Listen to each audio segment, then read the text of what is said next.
Ya memang dunia ini tidak diciptakan oleh Allah Subhanahu wa taala untuk kita tinggal selama-lamanya. Dunia ini senikmat apapun hidup kita cuma sementara. Sesengsara apapun hidup kita juga cuma sementara. Bahkan Nabi Shallallahu Alaihi Wasallam mengibaratkan hidupnya kita di dunia ini seperti kita melakukan sebuah perjalanan, kemudian kita berteduh di sebuah pohon. Kita hanya beberapa saat di situ, kemudian kita akan meninggalkan pohon tadi.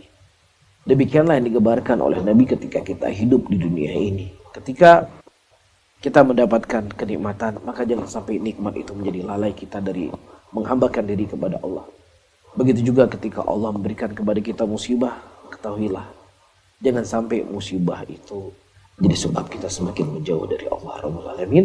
Tapi kita jadikan musibah itu sebagai bahan untuk kita mengintrospeksi diri kita. Ini karena dosa-dosa dan maksiat yang saya lakukan.